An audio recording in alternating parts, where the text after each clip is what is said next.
हर हर महादेव। आप सभी भक्तों का स्वागत है एडीसी दर्शन ब्लॉग में।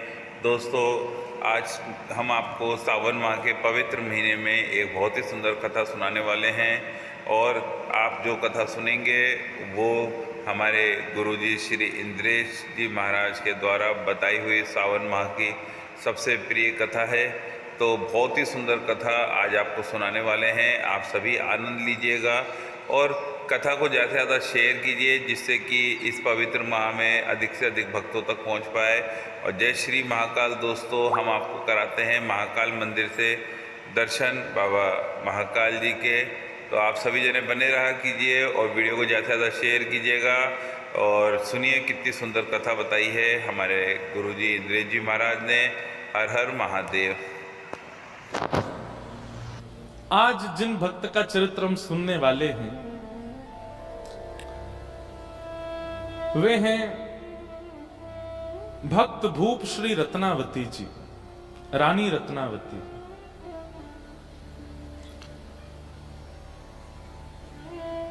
भक्त भूप, भूप मतलब राजा। और भूप शब्द किसके लिए प्रयोग होता है ये हमने आज भी बताया, कल भी बताया। जो ठाकुर जी से ज्यादा ठाकुर जी के भक्तन के भक्त हैं। दासानुदासो भवतास्म भूय, ऐसी भक्त भूप श्री रत्नावती जी।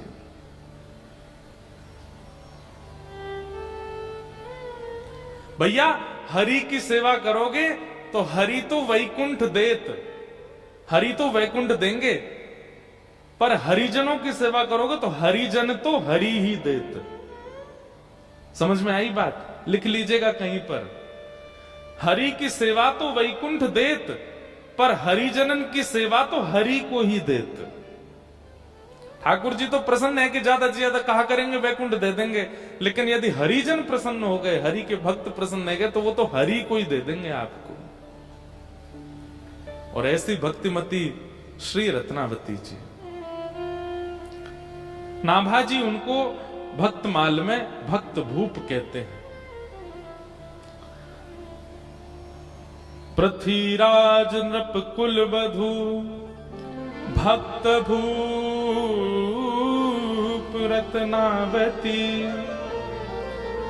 कथा कीर्तन प्रीत भीर भगतन की भावे, महामहोत्सव मुदित नित्य नंद लाल लड़ावे, मुकुंद चरण चितवन भक्ति महिमा ध्वजा धरे, पति पर लोभ न कियो टेक अपनी नाही टरे, भलपन सब विशेष ही आमेर सदा सुन खाजती, पृथ्वीराज नृप कुल बधू भक्त भूप रत्नावती। राजस्थान के आमेर घराने में जन्म हुआ भक्तिमती भक्त भूप श्री रत्नावती जी का। और यहां श्री नाभाजी ने, अब देखो, जिनको नाभाजी के बारे में जानना है, जिनको भक्तमाल जी के बारे में जानना है, वो YouTube पर हमारी भक्तमाल सुन लेना। वहां हमने पहले दूसरे दिन पूरी भक्तमाल जी की व्याख्या बताई है। नाभाजी कौन है, भक्तमाल क्या है। जयपुर में हुई थी पिछले साल का, वहां पूरा विस्तार, उसका विस्तार करा तो फिर 2 दिन निकलेंगे। श्री नाभाजी ने उन भक्तों के चरित्र गाए हैं भक्तमाल में, जिन जिन भक्तों के चरित्र उनके नेत्रों के आगे आते रहे, नेत्र बंद करके बैठ गए थे। जो भक्त सामने से आता दिखता उसका चरित्र लिख देते नाभाजी। ऐसा वर्णन आता है कि नाभाजी ने सबके चरित्र लिखे, लेकिन ब्रज भक्तों के चरित्र उनके चिंतन में नहीं आए। तब उन्होंने अपने गुरुदेव श्री अग्रदास जी से कहा, हे गुरुदेव, सबरे भक्त मेरे चित्त में आ रहे हैं, पर ये ब्रज के भक्त मेरे चित्त में क्यों नहीं आ रहे? तब उनके गुरुजी ने कहा कि देखो, तुमने भक्तमाल लिखने के प्रारंभ में भगवान के 10 अवतारों की वंदना की थी, मत्स्य, कूर्म, बराह आदि आदि भगवान के दशावतारों का तुमने वर्णन किया। बहुत ध्यान से सुनिएगा। अग्रदास जी बोले तुमने भक्तमाल के प्रारंभ में भगवान के दशावतार का वर्णन किया, तो उन 10 अवतारों की जिन जिन भक्तों ने आराधना की वो तुम्हारे चिंतन में आ रहे हैं। और ये ब्रजवारे जो है कहीं 10 अवतार को पूजे ही ना है, या हमारे तुम्हारे चित्त में नहीं आ रहे। ब्रज वाले तो तब आएंगे जब किशोरी जी को वंदन करो। तब श्री नाभा जी ने किशोरी जी का यश गाया, और नाभा जी ने नहीं गाया, अग्रदास जी ने पद गाया। मुझे पद याद नहीं तो सुनाता मैं। किशोरी जी के चरणों की वंदना जब अग्रदास जी ने की, तब नाभा जी के चित्त में सबसे पहले दिखाई दिए श्री हितरवंश महाप्रभु। और महाप्रभु जी का चरित्र लिखने के बाद तब दूसरे नंबर पर दिखाई दिए श्री स्वामी हरदास जी महाराज, और तीसरे में उनको दर्शन हुआ श्री हरिराम व्यास। किशोरी जी की वंदना के बाद फिर ब्रज के भक्त उनके चित्त में आने लगे, और फिर उनकी रचना, उनके लीलाएं भी वो लिखने लगे। भक्तमाल सामान्य ग्रंथ नहीं है। भक्तमाल में वर्णित कई भक्तों के चरित्र ऐसे ऐसे अद्भुत हैं जिनको पढ़ सुनकर के व्यक्ति का मन कितना भी मलिन क्यों ना हो, पवित्र हो जाएगा। आप हमारे ब्रज वृंदावन में एक चीज देखोगे, जो वहां के साधु महात्मा घूमते रहते हैं ना, उनके गले में देखो कंठी माला, और यहां पे इतने बड़े बड़े ऐसे कंठा से होते हैं, उन पे राधा लिखा होगा, या फिर जय श्री कृष्ण लिखा होगा, जय श्री राम लिखा होगा। अगर वो मोटे और चौड़े हैं तो उनके भीतर भक्तमाल जी हैं, वो भक्तमाल पहन के रहते हैं 24 घंटा अपने कंठ में, क्योंकि ऐसी भावना है कि यदि किसी व्यक्ति के प्राण निकल रहे हों और अंतिम श्वास लेते समय भक्तमाल जी यदि छाती पर रखी होंगी, तो भक्तमाल में जितने भक्त हैं वो सब प्रकट होकर के उसको ठाकुर जी के नुकुंज में लेकर के जाएंगे। ऐसी भक्तमाल जी की भावना। तो उन्हीं भक्तमाल जी में श्री नाभा जी ने रत्नावती जी का चरित्र, और रत्नावती जी के चरित्र में भक्त भूप रत्नावती। मैंने जितने भक्तों के चरित्र लिखे हैं, उन भक्तों की अगर मैं राजा कह दूं, मैं अगर उन भक्तों की अधिष्ठात्री कह दूं तो कोई कमी नहीं। रत्नावती जी कौन है? रत्नावती महाराज पृथ्वीराज जी की कुलवधु, आमेर के राजा पृथ्वीराज, उनकी बहू हैं, उनकी कुलवधु हैं। पृथ्वीराज जी भी पहले बहुत वामपंथी थे, बाद में ये भी वैष्णव हो गए। आप लोग वैष्णव का अर्थ क्या लगाते हो? वैष्णव का अर्थ क्या होता है? जो तिलक धारण करे, कंठी माला पहने, तुलसी आराधना करे, एकादशी व्रत करे, नाम जप करे, वो वैष्णव है। ये तो एक परिभाषा है ही। वैष्णव की दूसरी परिभाषा क्या है? सुनिए, जो पुण्य की कामना ना करे, जो देवताओं का यजन अपनी किसी स्वार्थ के लिए ना करे, जो हरि विमुख वस्तुओं को विष के भांति त्याग दे। समझ रहे हैं बात को? जो हरि से विमुख हैं उनको विष के भांति त्याग दे। वैष्णव कभी पुण्य नहीं करता। वैष्णव आराधना करता, भक्ति करता, सेवा करता, पूजा भी नहीं करता, वो वैष्णव। तो महाराज पृथ्वीराज जो थे पहले नास्तिक थे, और नास्तिक नहीं थे, एक गुरुजी थे इनके, लेकिन वो गुरुजी तांत्रिक थे। तंत्र विद्या पर इनकी ज्यादा रुचि थी, और इनके गुरुजी का नाम था तारानाथ। बहुत ध्यान से सुनना। परंतु इनकी जो पत्नी थी वो वैष्णव थी। प्राचीन काल में राजाओं को एक ही चीज दिखती थी, कैसे भी हमारा जो राज शासन है वो बना रहे, उस पर कोई आक्रमण ना करे, और इस राज शासन की रक्षा के लिए जो दायित्व उठाएगा वो हमारे गुरु जी। सब लोग इधर देखो, बहुत सावधानी से सुनो। मतलब गुरु भी स्वार्थ से ही बनाते थे। तो पृथ्वीराज राजा ने तारानाथ जी को अपना गुरु बनाया, लेकिन उनकी पत्नी वो वैष्णव थी। उनके गुरु जी थे कृष्णदास पेहारी जी। ठीक है, पति पत्नी के गुरु अलग होना ये इसमें कोई दोष नहीं है। अगर पत्नी हरिदासी है और पतिदेव रामानंदी हैं, या पतिदेव गौड़िया वैष्णव हैं और पत्नी जो है वो हरिवंशी है, कोई दिक्कत नहीं है। दोनों वैष्णव हैं तो अच्छा है। लेकिन दिक्कत हो जाती है जब एक वैष्णव है और दूसरा जो है वो वैष्णव नहीं है, दूसरा या तो नास्तिक है या किसी और पथ का है, तो बहुत दिक्कत होता है निर्वहन करना। इसलिए हम निवेदन करते हैं कि भाई अभी जितने युवा हैं, अगर तुम वैष्णव हो तो भाई घर वालों से ये कह दो, पैसा वाला हो, सुंदर हो, धनवान हो, पढ़ा लिखा हो, ये सब बात की बात, वैष्णव हो। वैष्णव साथ रहे तो ज्यादा अच्छा। तो पत्नी तो थी वैष्णव, लेकिन श्री पृथ्वीराज जी महाराज जो थे वो तांत्रिक गुरु जी के चेला थे। कभी बलि चढ़वाते थे उनसे, कभी आधी रात बुलवा करके भिन्न भिन्न प्रकार के हवन करवाते थे, कभी कुछ करवाते कभी कुछ करवाते। और पृथ्वीराज का तांत्रिक विद्या से राज शासन बचा भी हुआ था। उसको और विश्वास हो गया अपने गुरुजी में। अपने गुरुजी से रोज कहते थे, गुरुजी आप मेरे घर कभी प्रसाद पाने आओ। तो तारानाथ कहते, तुम्हारी पत्नी जो है ना वो वैष्णव है, और वैष्णवों का हाथ का खाने से हमारी जो विद्या है वो नष्ट हो जाती है, इसलिए तुम्हारे घर का भोजन मैं नहीं करूंगा। पहले अपनी पत्नी से कहो मुझसे दीक्षा लेवे, मेरी चेली बने, तब मैं आऊंगा घर पे।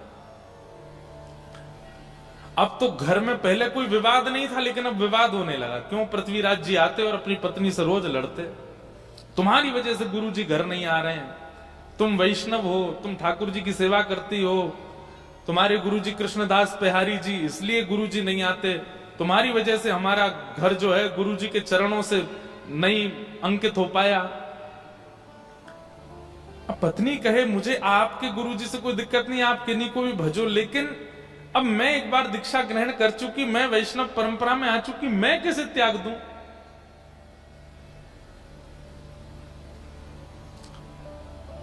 गुरु जी तो घर आते ही नहीं थे। एक समय ऐसा आया कि पृथ्वीराज ने भी घर पर प्रसाद पाना बंद कर दिया। आश्रम जाते गुरु जी के पास ही भोजन करते। अब इससे परेशान हो गई उनकी पत्नी, अब क्या करें?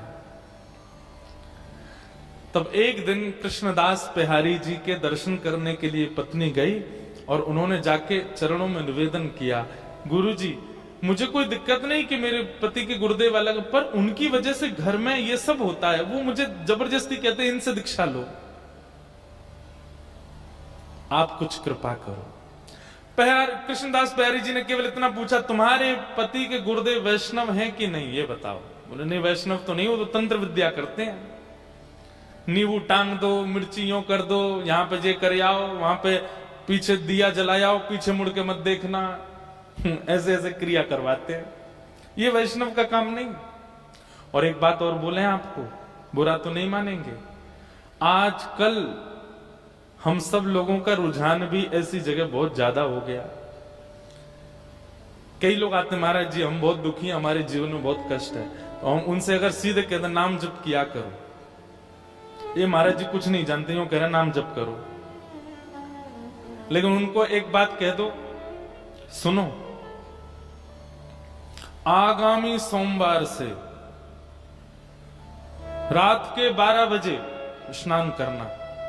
अच्छा, फिर कोरे वस्त्र पहनना जो पहले नहीं पहने हों, ठीक है, और बाल गीले ही रहने देना, सुखाना मत, कोई है नहीं ऐसे ही है, बाल गीले रह, अच्छा ठीक है गीले रहेंगे, शैम्पू लगाएं कि नहीं, लगा लेना।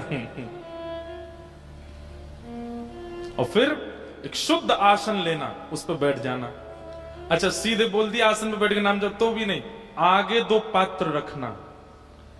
एक पात्र में पूड़ी रखना, दूसरी पात्र में रोटी रखना, एक पात्र में अचार रखना, दूसरे पात्र, ऐसे 2-4 आइटम बता दो, और फिर बैठ करके हरे कृष्ण कृष्ण कृष्ण हरे हरे, हरे राम राम राम, इसकी 108 माला करना। सांचे गुरु जी हैं, बिल्कुल बिल्कुल सही बता। गीले बाल, नए वस्त्र, रात के 12 बजे, बस इसलिए नाम जप हो जाएगा। महाराज जी पूड़ियों का क्या करना है? सुबह उठ करके गैया को खवा देना, तुम्हारे सारे संकट मिट जाएंगे। बस महाराज, दीक्षा कब दे रहे हैं गुरु जी आप तो ज्यादा जानकार। मतलब हमको सीधे सीधे कह दिया जाए कि नाम जप से कल्याण होगा, तो हम लोगों में विश्वास नहीं उठता। और वही बात यदि 4 जगह घुमा करके कुछ ऊट पटांग बातें बोल के कह दी जाए तो हम मान लेते हैं।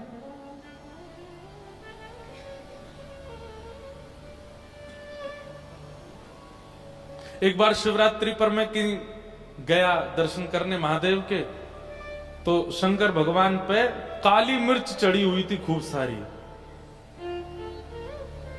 मैंने कि ये क्या है? बोले कि वो कुछ चढ़ा के ऐसे ऐसे होता है ये करने। मैंने जय हो, आज शंकर जी बेचारे पजर गए होंगे। क्यों? वैष्णव इन सब में इतने उसके लिए नाम सबसे बड़ा है, उसके लिए सेवा सबसे बड़ी, उसके लिए कथा सबसे बड़ी। अपना कर्म करता रहेगा। गिरना उठना ये तो स्वाभाविक है, संसार में सबके साथ होगा। किसी एक क्रिया से आप कभी ना गिरो, ऐसा नहीं हो सकता। आज नहीं तो कल, कल नहीं। एक बात कह दें, तंत्र विद्या से हां जो कल होना है वो परसों पे टल जाएगा, लेकिन होगा जरूर, बच नहीं पाओगे उससे। इसलिए भैया जो आ रहा है आज ही भोग लो, काय को उसको टालो इतना दूर। तो कृष्णदास बिहारी जी बोले, तुम्हारे पतिदेव के गुरुजी वैष्णव नहीं है?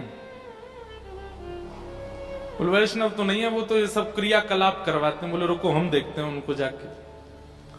और यहां बिहारी जी अपना कमंडल लेकर के और पहुंच गए। आमेर से थोड़ी दूरी पर ही तारानाथ की आश्रम था।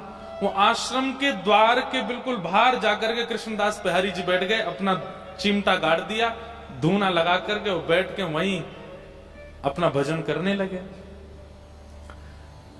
भीतर जाकर के किसी ने हल्ला किया, बोले बाहर द्वार पर एक महात्मा बैठ गया, आकर के हवन आदि कर रहा है। तो एक तारानाथ जी ने ऊपर से देखा, तो देख करके बोले इसको हटाने का प्रयास करो, इसको यहां से हटाओ, कहीं ऐसा तो नहीं है अपने भक्ति प्रभाव से हमारी तंत्र विद्याओं को नष्ट कर रहा हो।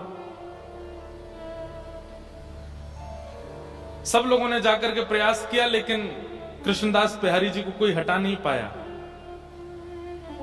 तो तारानाथ ने सोचा इनको तो मैं हटाऊंगा।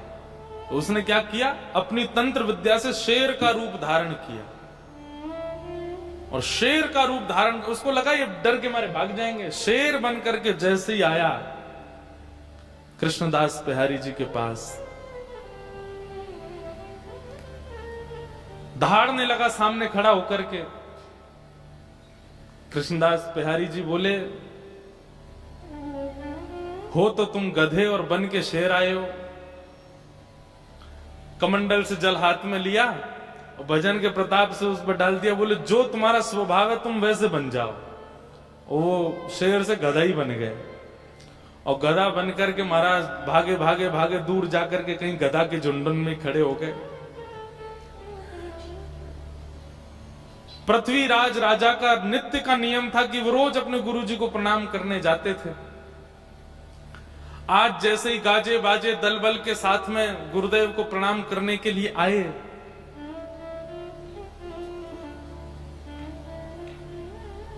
तभी पृथ्वीराज राजा ने देखा कि गुरुदेव के आश्रम के द्वार पर कोई महात्मा बैठा है और मंदिर के जितने और संत थे वे सबरे हाथ जोड़ करके रो रहे हैं सामने बैठ के। पृथ्वीराज अपने घोड़े से उतरे, बोले कि क्या हुआ और ये महात्मा कौन है, गुरुजी कहां है? बोले हमारे गुरुजी शेर बन के आए थे इनको डराने के लिए, पर इन्होंने कुछ कर दिया, गुरुजी मिल नहीं रहे, पता नहीं कहां चले गए। पृथ्वीराज रोने लगा, गुरु के प्रति बड़ी निष्ठा थी उनकी। बोले भगवान मेरे गुरुदेव कहां है? बंधु एक बात और कहें, गुरु की परख भी कथा से होती है। हम दीक्षा नहीं देते अभी, और बहुत सारे बच्चे चाहते हैं कि दें। हम कहते पहले कथा सुनो, और कथा सुनते सुनते सुनते सुनते एक दिन ऐसा होगा, या तो स्वप्न में, या तो अनुभव में, या तो दृष्टि में। अभी क्या होता है कि कथा से आपके ऊपर प्रभाव ऐसा पड़ता है, आपको लगता है यही गुरु जी बढ़िया है, इन्हीं कोई गुरु बनाओ जो कथा सुना रहे। नहीं, ये गुरु शिष्य का संबंध प्रभाव देख करके नहीं करना है। गुरु जी अपने आप आपके चित्त में प्रकट होंगे, अपने आप आपको ऐसा कुछ होगा, जिनकी दृष्टि, जिनका स्वभाव, जिनकी चाल चलन, जिनका रूप, जिनकी वाणी आपको और कोई भावना चित्त में प्रकट ना हो, समझ जाओ वही आपके गुरु हैं। उन्हीं के प्रति गुरु भाव रखो, गुरु निष्ठता रखो।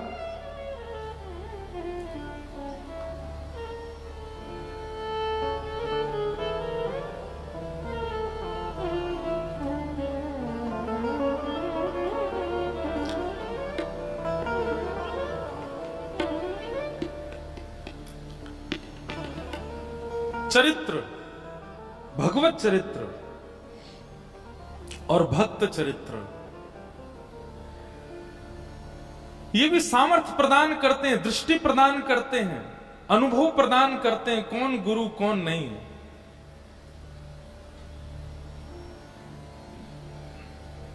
बहुत सावधानी से सुनो।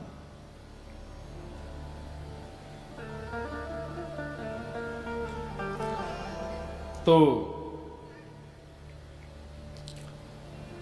पृथ्वीराज व्याकुल हो गए और व्याकुल होकर के श्री कृष्णदास बिहारी जी से पूछने लगे कि महाराज मेरे गुरु जी कहां हैं, ये बताओ।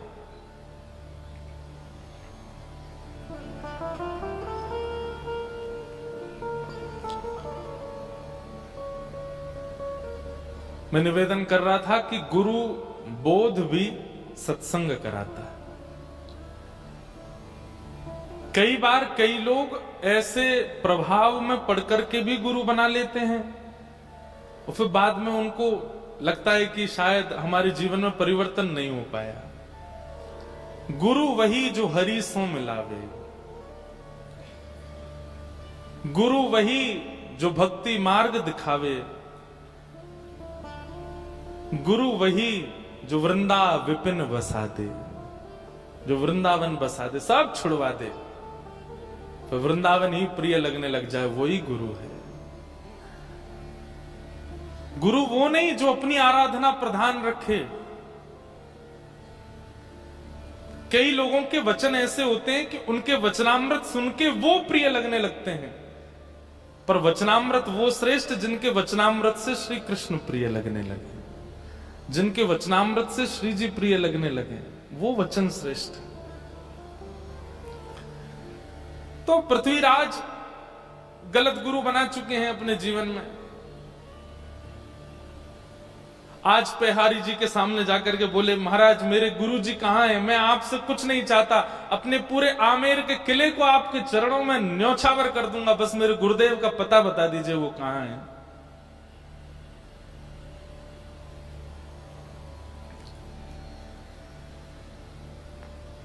पेहरदास जी बोले तुम्हारे गुरुजी अब गधा बन गए हैं।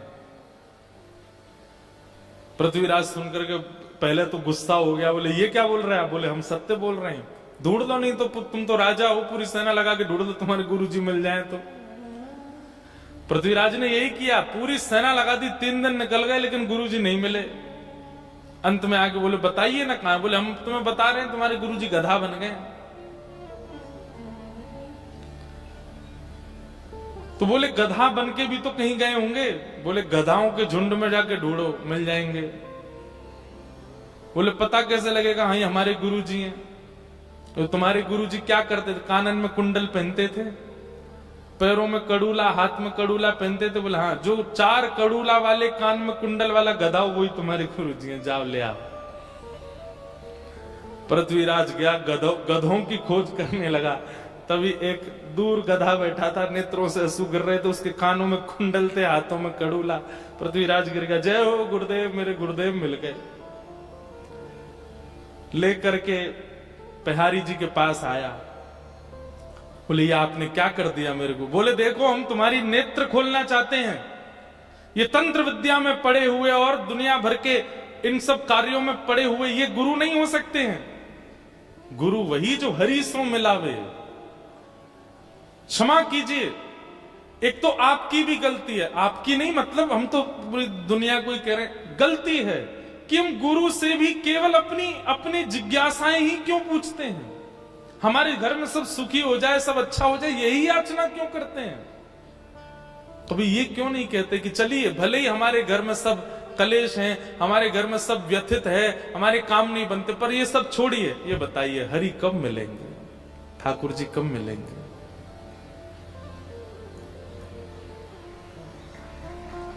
ये पूछिए।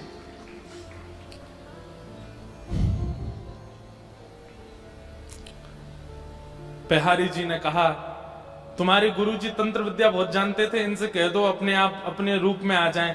तो गधे को पकड़ के अब पृथ्वीराज कह रहे गुरुजी आप आ जाइए अपने रूप में, दिखा दीजिए इनको। गुरुजी सिर हिलाने लगे, बोले मैं नहीं आ पा रहा हूं। तो बिहारी जी के चरणों में कहा कि मेरे गुरुदेव को पुनः आप मानव बना दीजिए, मैं वचन देता हूं मैं आपका शिष्य हो जाऊंगा, मैं वैष्णव हो जाऊंगा, पूर्ण वैष्णव हो जाऊंगा। तब बिहारी जी ने कमंडल से जल लेकर के छिड़का और तारानाथ अपने पूर्व रूप में व्यवस्थित हो गए। पृथ्वीराज जी तो क्या दीक्षा लेंगे, तारानाथ ने पहले दीक्षा ली कृष्णदास बिहारी जी से, और अपने जीवन के सारे जो उनके तंत्र आदि थे सब छोड़ दिए और जीवन भर फिर वैष्णव भाव से हरे कृष्ण कृष्ण नाम महामंत्र में ही रहे। और यह देख करके पृथ्वीराज राजा ने भी उनसे दीक्षा ली। अब घर में मानो जैसे ठाकुर जी किलोल करने लगे, क्योंकि पत्नी भी वैष्णव है और पृथ्वीराज भी वैष्णव है और श्री कृष्णदास बिहारी जी उनके गुरु हैं। पृथ्वीराज नृप कुल वधू भक्त भूप रत्नावती। ऐसे पृथ्वीराज जी की कुल वधू हुई कौन? भक्तमती, भक्त भूप रत्नावती, भक्तों की राजा श्री रत्नावती जी। रत्नावती जी का स्वभाव कैसा है? कथा कीर्तन प्रीत भीर भक्तन की भावे।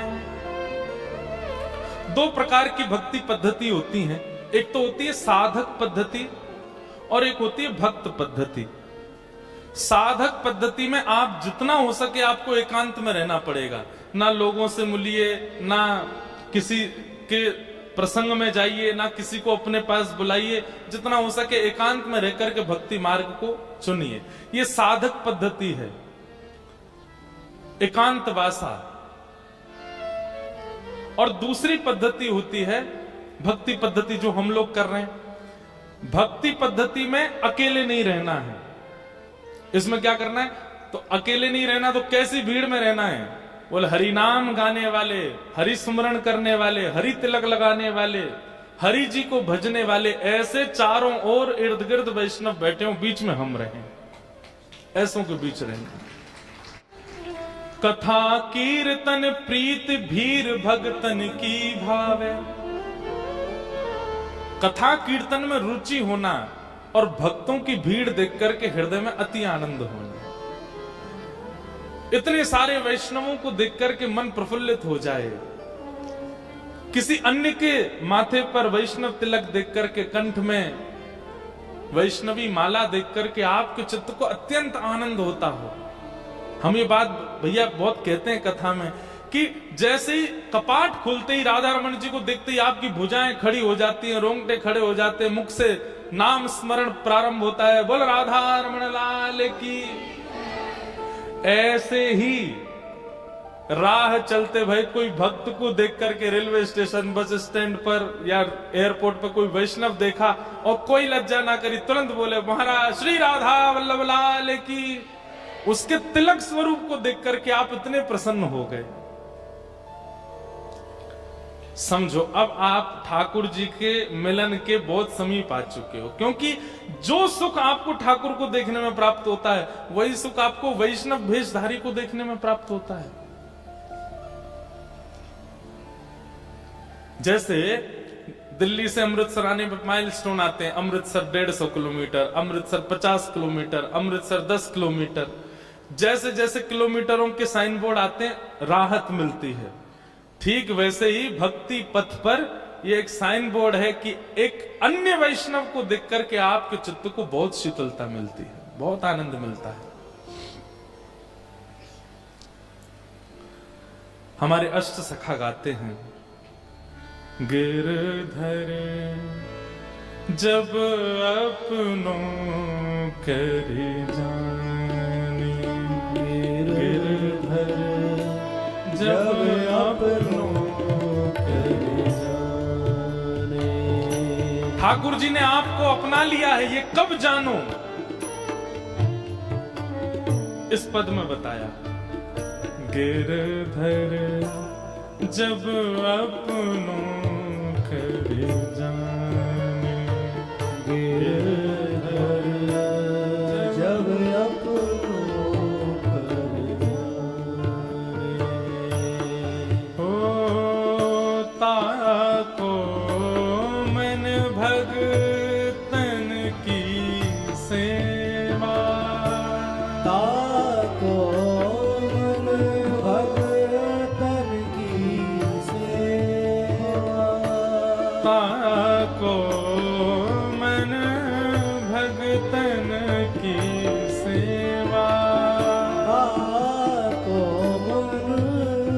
भगतन की सेवा। भक्त चरण रज सदा लुभाने, भक्त चरण रज सदा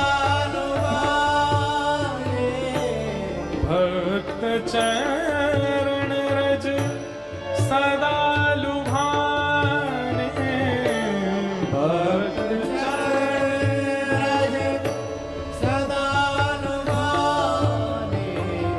जब अपनों कर जाने, गिरधर जब अपनों कर जाने, जब अपनों कर जाने, गिरधर जब अपनों कर जाने। ताको मन भक्तन की सेवा। ऐसी प्रीति जब भक्तों के प्रति बढ़ जाए तब समझो गिरधर अब अपना रहे हैं धीरे धीरे। तो श्री रत्नावती जी के लिए कह रहे हैं श्री नाभा जी, कथा कीर्तन प्रीत भीर भक्तन की भावे। भक्तों की भीड़ भाती है, वैष्णवों की भीड़ भाती है। महामहोत्सव मुदित नित्य नंद लाल लढ़ावे। दिव्य उत्सव करती हैं। कल हमने निवेदन किया था कि अगर घर में ठाकुर जी हैं और उनके ऋतु अनुसार उत्सव नहीं होते हैं, ऐसे घर में ठाकुर जी रहते नहीं पर चले जामे। इसलिए जैसे कैलेंडर में जो जो उत्सव होते हैं ना, प्रमुख वृंदावन के उत्सव, उन उत्सवों के कैलेंडरों पर चिन्ह लगा लिया कीजिए वर्ष के प्रथम में ही। और पूरी दुनिया में आपको ब्याह में जाना, शादी में जाना, लगन में जाना, इधर जाना उधर जाना, सबसे कह देना भैया इन तिथियों में हम नहीं आ सकते, क्योंकि इन तिथियों में हमारे ठाकुर जी का उत्सव है, हम अपने लाल जी का उत्सव करेंगे। उत्सव करो ठाकुर जी के, मधुर मधुर उत्सव ठाकुर जी को बहुत प्रिय लगता है। और सबसे बड़ी बात, ठाकुर जी श्रम निवृत्त होते हैं उत्सव में, श्रम दूर होता है। नित्य महोत्सव करती हैं रत्नावती। मुदित नित्य नंद लाल लढ़ावे। ठाकुर जी को लाड़ लड़ाते हैं, क्योंकि श्री रत्नावती जी के जो गुरु जी हैं वो कौन है? गोसाई श्री विठलनाथ जी। अभी चरित्रम सुनेंगे तब पूर्ण व्याख्या करूंगा। श्री वल्लभ कुल के आचार्य श्री गोसाई विठलनाथ जी की आप कृपा पात्र थी, और वल्लभ कुल में ठाकुर जी को लाड़ लड़ाने की सेवा है। जैसे हरिवंशियों में, हमारी हरिवंश परंपरा में नाम जप,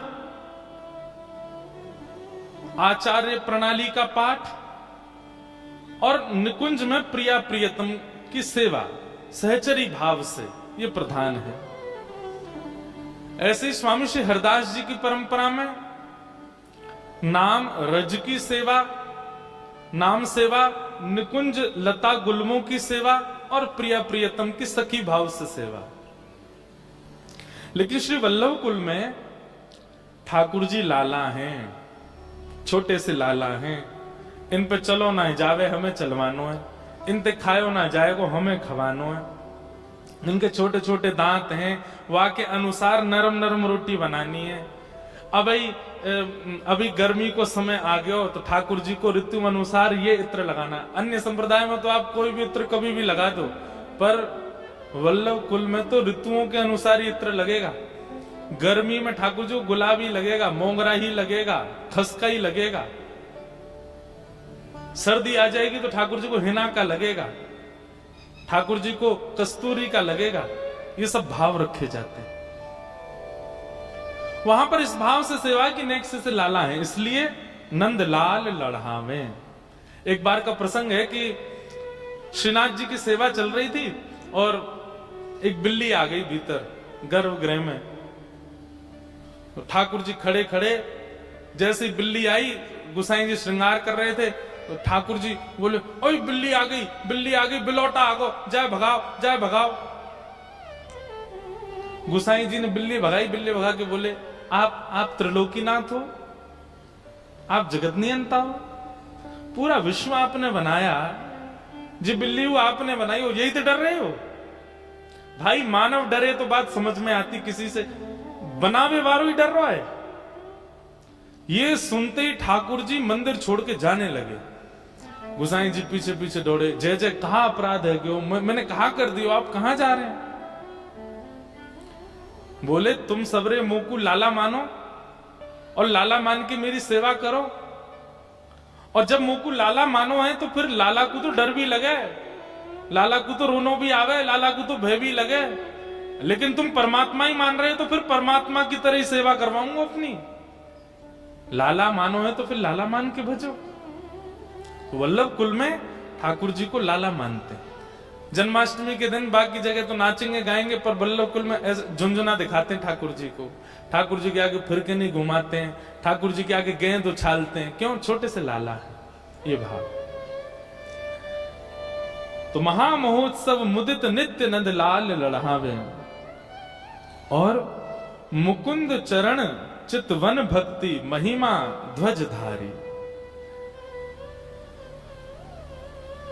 रत्नावती जी के लिए कहा गया कि बोले कैसी भक्ति है इनकी, बोले ध्वजधारी।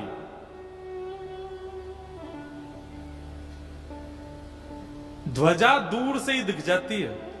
मतलब एक तो होता है किसी की भक्ति उसके समीप जाकर के पता चली या उसको देख करके पता चली, पर रत्नावती जी की भक्ति तो दूर से ही अनुभव हो जाती थी। जब से रत्नावती जी का आगमन हुआ तब से आमेर के सीमा में प्रवेश करते ही लोगों को भक्ति भावना उत्पन्न होने लग जाती है। ऐसी रत्नावती जी की, इसीलिए उनको ध्वजाधारी कहा। पति पर लोभ न कियो टेक अपनी नहीं तारी। पति इनके विमुख थे, पति नहीं चाहते थे माधो सिंह जी कि ये भक्ति करें, लेकिन पति पर लोभ नहीं किया और अपनी टेक नहीं छोड़ी। टेक मतलब प्रतिज्ञा। क्या हम लोग बहुत जल्दी छोड़ देते हैं। हम अपनी बात भी कर रहे हैं, बहुत थकान होने की वजह से, बहुत थक जाने की वजह से कई बार हम भी कहते हैं भैया सेवा तुम कर दियो लाल जी की। आज हम भी ये चरित्र पढ़ करके ये बात समझ में आ रही है, चाहे निद्रा टूटे, चाहे भोजन छूटे, लेकिन ठाकुर जी की सेवा नहीं छूटनी चाहिए, टेक नहीं छोड़ने, अपनी प्रतिज्ञा नहीं छोड़नी। जो प्रतिज्ञा है वो प्रतिज्ञा पूरी होनी चाहिए। बिना टेक के यदि आपकी भक्ति है, बिना प्रतिज्ञा के यदि आपकी भक्ति है, वो भक्ति बहुत लंबे समय तक टिक नहीं पाएगी। तो राजा माधव सिंह जी की पत्नी श्री रत्नावती अपनी टेक नहीं तारी। चरित्र ऐसे प्रारंभ होता है कि एक वैष्णव का संस्पर्श भी यदि जीवन में है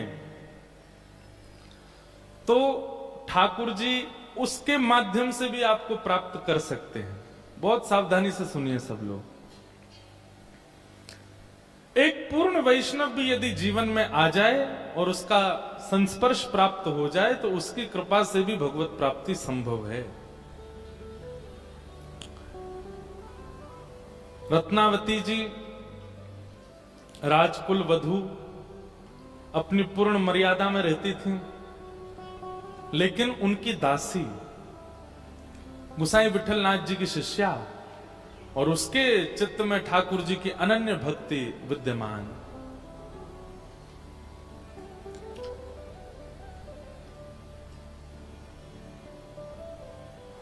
सेवा में रहती वो दासी कभी कभी बैठती, सेवा से निवृत्त होकर के किसी खंबे से टेक लगा करके, हे माधव, हे मधुसूदन, हे मुरारी, हे कृष्ण, हे वृंदावनेश, ऐसे नाम उच्चारण करती। और केवल नाम उच्चारण नहीं करती, ज्यों ज्यों नाम उच्चारण करती त्यों त्यों उसके चित्त में छवि बन जाती और वह छवि उसके रोम रोम को पुलकित करते हुए नेत्रों से नीर बन करके बहने लग जाती।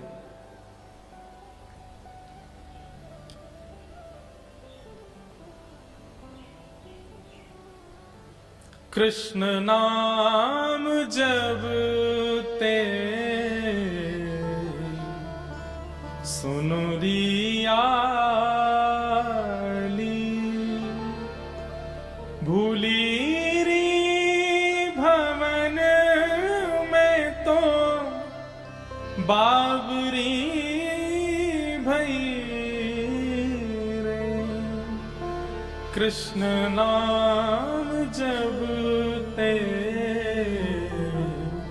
सुनु रियाली।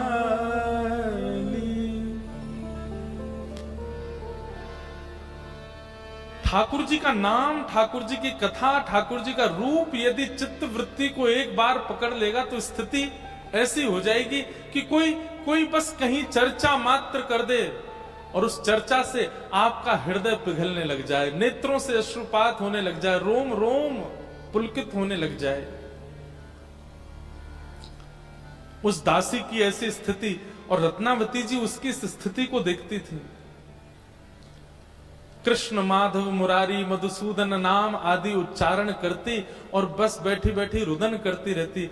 रत्नावती जी का हृदय इतना कोमल, इतना सीधा, अभी जानती नहीं है कि जिनका नाम बोलती है वो है कौन, लेकिन उस दासी की स्थिति देख करके रत्नावती जी के भी नेत्र सजल हो जाते हैं।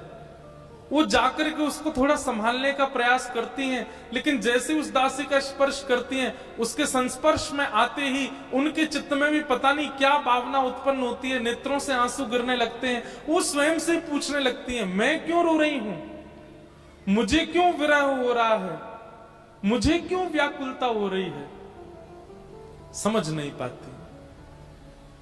बंधुओं, आपका भजन मूलतः आपके अंग को लग रहा है या ठाकुर जी आपके भजन से प्रसन्न हैं, उसका यह भी एक प्रतिफल होगा कि आप जिस सभा में उपस्थित हो जाएंगे, आपकी उपस्थिति से कम नहीं तो कुछ वैष्णवों में भी भक्ति भाव उत्पन्न होने लगेगा। वो इत्र किस काम का, जिस इत्र को लगा करके सभा में गए और किसी को पता भी ना चला कि आपने इत्र लगाया था। अरे इत्र तो तब श्रेष्ठ माना जाता है कि सभा में गए और 5 लोग आपके समीप आए, आपका आलिंगन किया, तो वे भी जब घर गए तो उनसे भी कोई पूछने लगा कि ये सुगंधी कैसी है। हमारा भजन हमारे वातावरण में प्रकट होने लग जाता है। हमारी उपस्थिति, हमारा स्पर्श, हमारी बोली चाली, हमारा किसी के पास बैठना उसके चित्त में भक्ति को प्रकट कर देता है। आप कहेंगे कि महाराज जी उपस्थिति से ऐसा हो, ये तो संभव नहीं। अरे हम उपस्थिति की बात नहीं कर रहे हैं। आज वर्षों बाद भी, वर्षों पूर्व लिए हुए भक्तों ने जन्म, उनका नाम मात्र लेने से भक्ति प्रकट हो जाती है। एक नाम ले दें बस, मीरा, कितनों के चित्त में प्रेम प्रकट हुआ, कितनों के चित्त में गिरधर लाल प्रकट हुए। तुलसीदास, नाम लेते ही राम प्रकट हो जाते हैं चित्त में।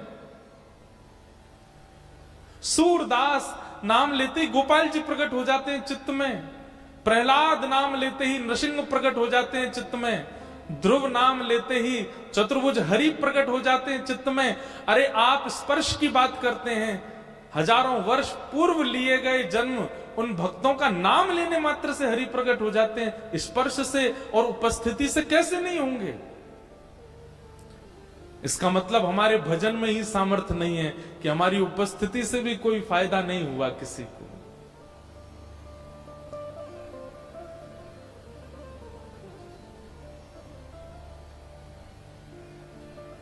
हमारे वृंदावन के, हमारे बरसाने के, नंदगांव, गोवर्धन के ऐसे कई भजनानंदी महात्माएं यदि वे अभी उपस्थित हो जाएं पंडाल में, उनकी उपस्थिति मात्र से पूरे पंडाल के वैष्णव भक्तों में एक अद्भुत प्रेम का संचार हो जाएगा, उपस्थिति से। क्योंकि भजन भाव, भजन बल है जीवन में। रत्नावती की वो दासी है तो दासी, पर उसका भजन बल ऐसा है कि एक राजवंश के भोगों में सदा लिप्त रहने वाले लोगों में जन्मी रत्नावती, उसको देखने मात्र से नेत्र सजल होते हैं। और स्पर्श करके तो रत्नावती ऐसी व्याकुल हो गई, स्वयं से पूछ रही हैं, मैं क्यों रो रही हूं, मुझे इतना रोना क्यों आ रहा है? अरे नाम तुम बोलती हो, नेत्र मेरे सजल क्यों होते हैं?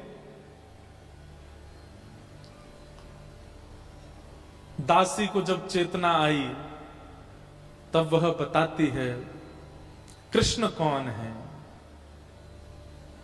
उनका स्वरूप कैसा है, उनको मधुसूदन क्यों कहते हैं, वो वृंदावनेश कैसे हैं, वृंदावन की शोभा कैसी, वृंदावन में यमुना जी कैसी, वृंदावन के लता गुल्म पत्र कैसे, श्री किशोरी जी के साथ नित्य विहार कैसा, ये सब लीलाएं सुनाती और रत्नावती नेत्र बंद करके श्रवण करती है।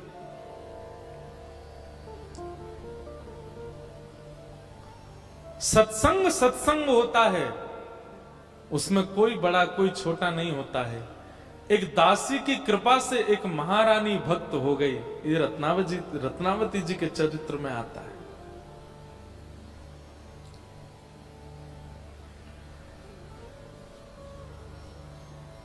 रत्नावती कहती हैं, अब ये सब प्रसंग सुनने मात्र से मेरे चित्त को शांति नहीं मिलती है।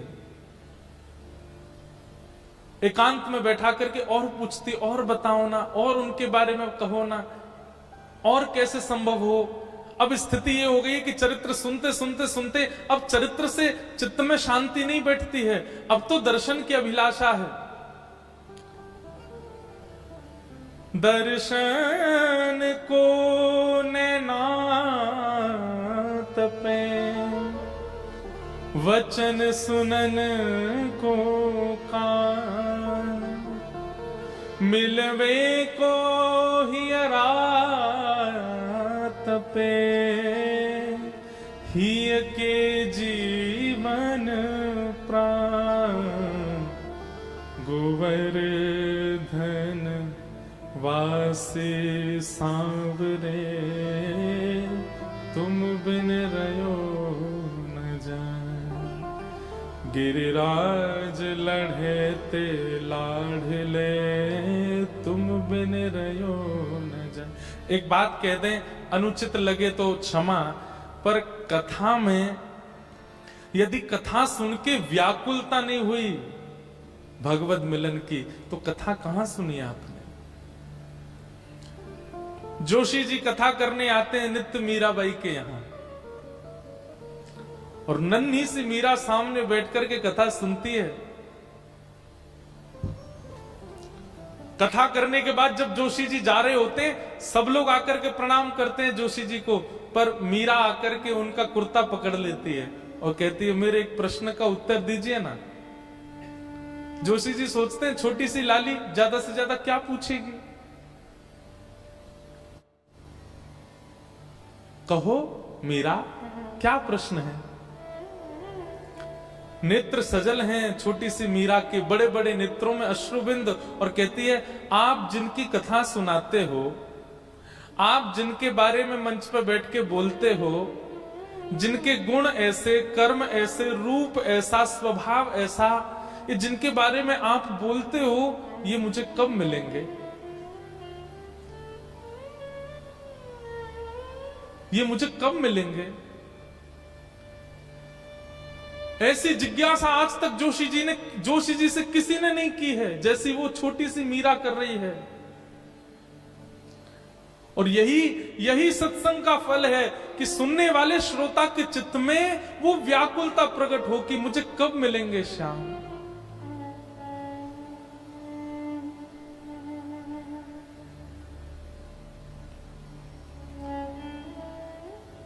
जोशी जी से कहती है मीरा बाई, आप इतना सुंदर उनका चरित्र सुनाते हैं, इतनी सुंदर सुंदर उनकी बातें बताते हैं, आप मिले हो उनसे। ये जो उनकी व्याकुलता है, यही भक्ति में आवश्यक है। हम व्याकुल ही नहीं हैं, हम चिंतित ही नहीं है मिलने के लिए, बस कथा सुनते हैं, थोड़ी चित्त को शांति मिलती है, घर चले जाते हैं।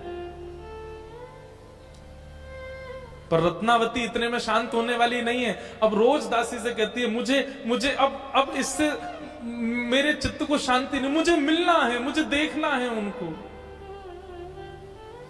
मुझे दर्शन करना है उनका। तब दासी रत्नावती जी को छुपा करके ले गई गुसाई विठलनाथ जी के पास और वहां गुरु दीक्षा ग्रहण कराई। और गुरु दीक्षा दिला करके एक नीलमणि ठाकुर जी सेवा में लेकर के आई हैं। अब तो जब से रत्नावती ने ठाकुर जी की सेवा प्रारंभ की है, पूरे दिन तो उनकी सेवा में रहती हैं और रात्रि जैसे शयन कराती हैं ठाकुर जी को शयन कराती रत्नावती भी सो जाती हैं। एक क्षण भी जागती नहीं, तुरंत सो जाती हैं और निद्रा में जाकर के स्वप्न में अपने सेवा के ठाकुर के साथ ही लीला करती हैं। उनके साथ कभी भ्रमण पे जाती हैं, कभी निकुंज में रहती हैं, कभी यमुना जल में क्रीड़ा करती हैं, कभी कोई क्रीड़ा। मतलब अब रात दिन जागृत सुसुप्ति अवस्था एक क्षण भी ठाकुर के बिना रहती नहीं है रत्नावती।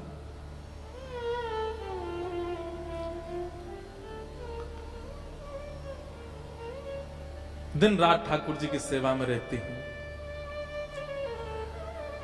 बंधुओं, मुझे आश्चर्य होता है इस चरित्र में कि एक दासी, उसके प्रति सदैव दासी का ही भाव रहता है बड़े लोगों का, लेकिन उस दासी की स्थिति और भाव देख करके एक महारानी इस भक्ति की अवस्था में पहुंच गई। आप इससे क्या समझते हैं?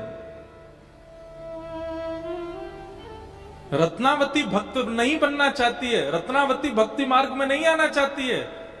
इतने सामान्य से प्रयास से एक महारानी भक्त बन जाती है, इसका यही रूप है। वो नहीं भक्त बनना चाहती है, ठाकुर जी उसको भक्त बनाना चाहते हैं। ठाकुर जी चाहते हैं कि ये मेरी सेविका हो,